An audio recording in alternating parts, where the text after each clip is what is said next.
Letilet is descended from the torobo, a tribe of hunter-gatherers and a group without cattle who lived alongside the Maasai. Fashioning the weapons of the hunt, they were blacksmiths, circumcisers, and traditional healers, and were invaluable to their Maasai cousins. Letilet's mother is a Maasai, but he learned all the skills of a hunter from his father.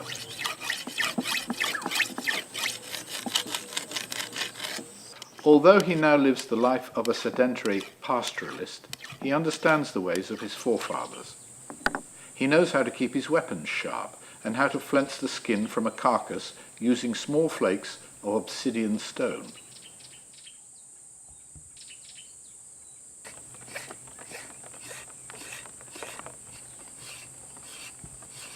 Hunters used arrows with flights made from vulture feathers and sometimes tipped with poison to take game like zebra, buffalo, and gazelle for their food.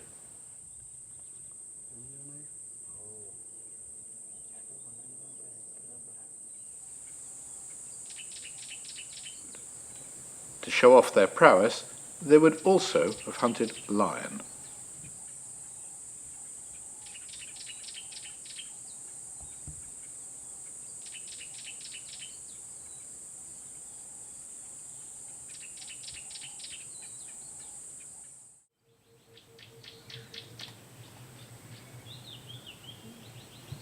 Letilet knows how to utilize as many as 300 plants for his needs. The soft leaves of the old leleshwa were used as an underarm deodorant and still are today, whilst the cotton-like seed pods gave him a soft bedding at night. The aspilia, with bright yellow daisy flowers, was used to treat ringworm by mixing spittle with the crushed leaves and placing it over the infected area.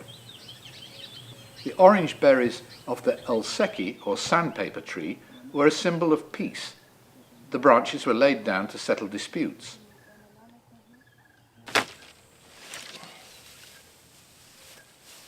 The rough leaves were also used to sand down bows, arrows, and spears, whilst the bark could be used to start fires.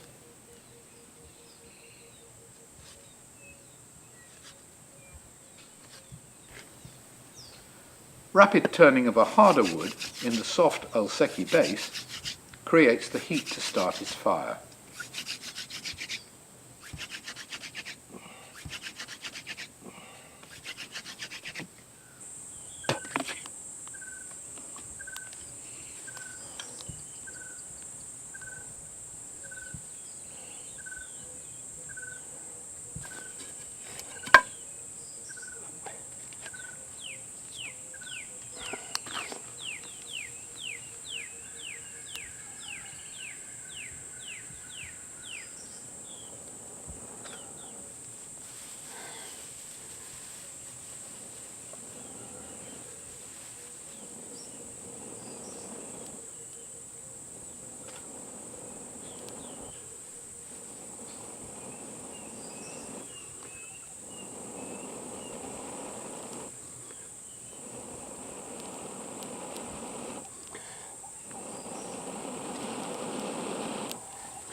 Once his fire is started, he splits open his meat, in this case the shoulder of a goat, which could once have been a Thompson gazelle.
As his meat cooks, he might take time to make a string from the fibres of the Sansevieria leaves.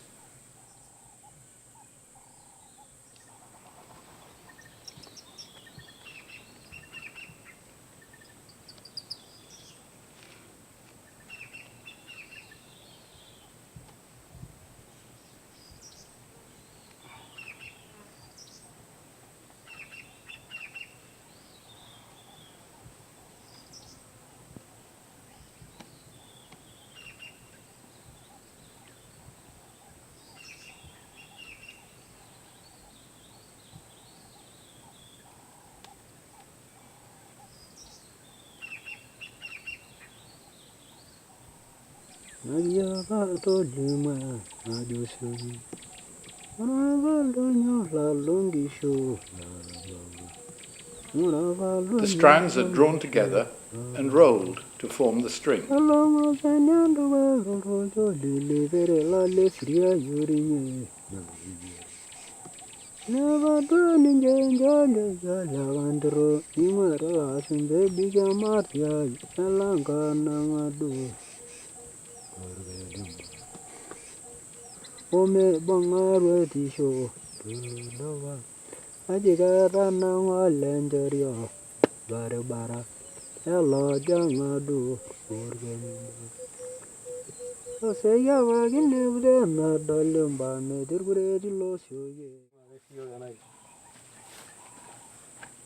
When the meat is cooked, there are always friends like Koya and Kaka to join him and enjoy the food.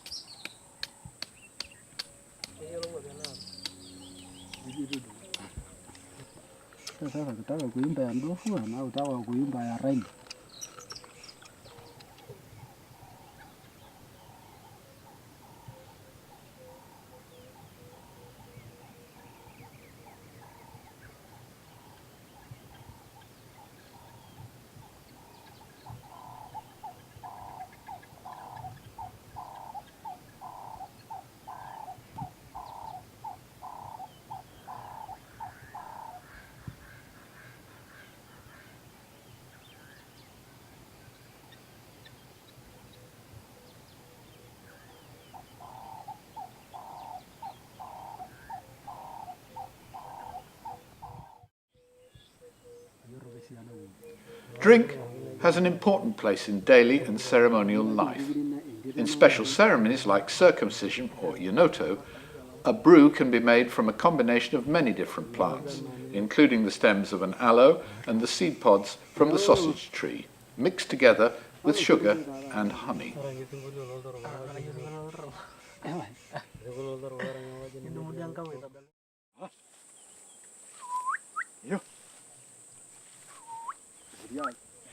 Letinet and his friend collect honey by enlisting the help of a special bird called the honey guide. First, they summon the bird by mimicking its call.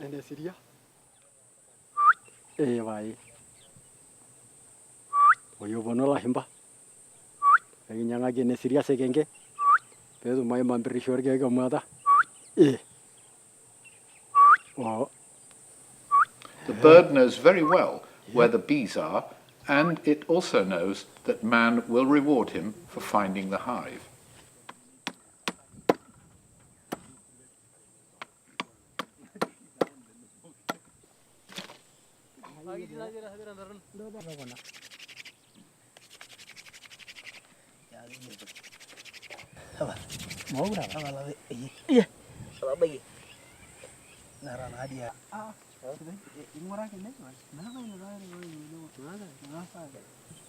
On this occasion, the hive is in a hollow tree. They smoke out most of the bees and then reach inside to draw out the dripping honeycomb. This they dutifully share with the honey guide before they return to camp.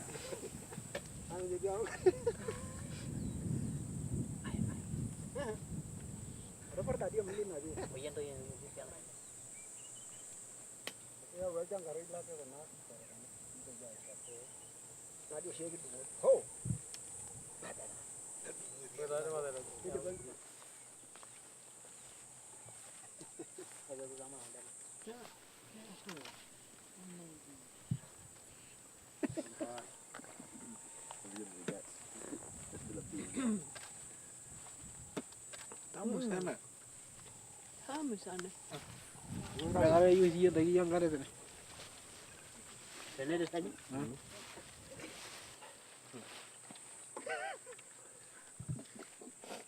Udah lain nak orang nanya tu. Lara woi. Ya. Böyle. Ayo dia dengar dia ada. Due to tough anti-poaching laws, Letilet is no longer able to live as a hunter-gatherer. He now lives the life of his Maasai cousins.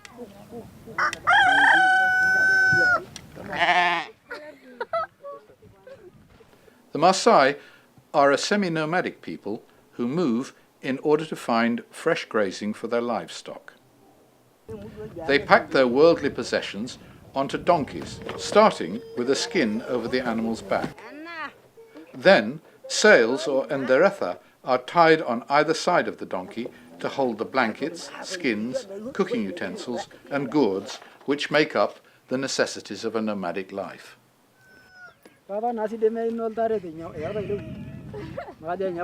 These are secured with string made from wild sisal and strips of leather from young buffalo or eland hide.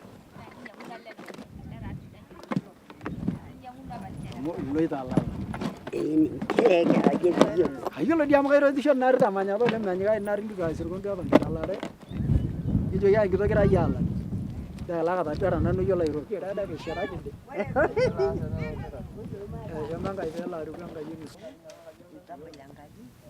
With the advent of schools and boreholes, the Maasai move less now than they used to.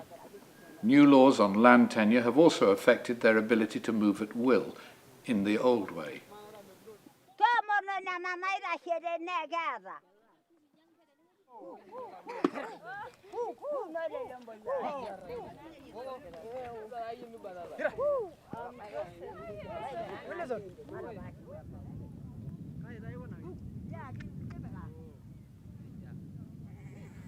The Maasai traditionally burn their old camps, purging them of pests and leaving only ash and cow dung behind, so that the land can recover over time.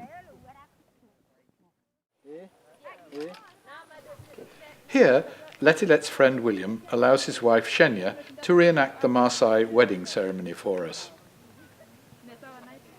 Wearing the beaded headband of her new post-circumcision status and her soft calfskin wrap, Shenya is blessed by the elders of her home before being escorted to her new home.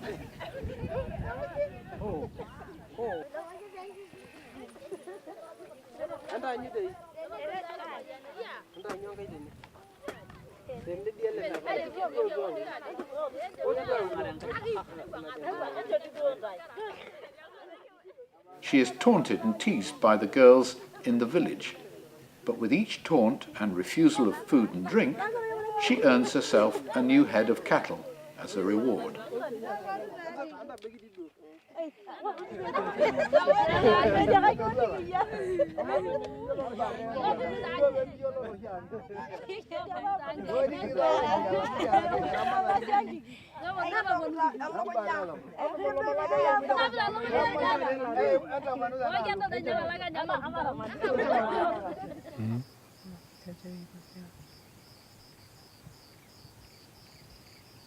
The traditional copper ear pendant, Olmindoi, represents a small two-legged stool and was given to Letilet at the time of his circumcision. Letilet's prized bracelet, Orkatar, given to him after his father's death, was worked with intricate designs by a fellow old torobo blacksmith. The bracelet is said to ward off evil spirits, and it will be handed down to his eldest son after his own death.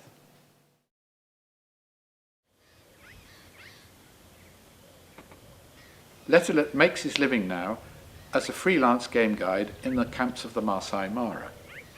He spends his spare time building up his small herd of domestic animals in Tanzania.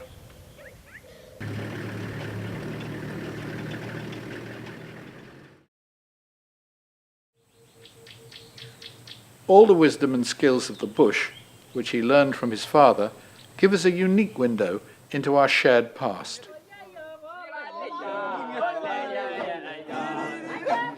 His songs may die with him, but the plants will remain to share their secrets with us if we are wise enough to learn from them.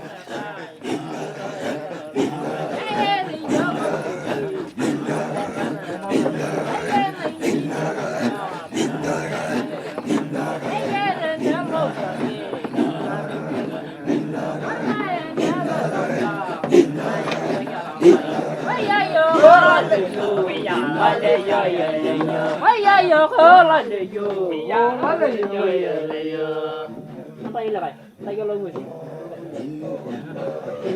Hãy subscribe cho kênh Ghiền Mì Gõ để không bỏ lỡ những video hấp dẫn.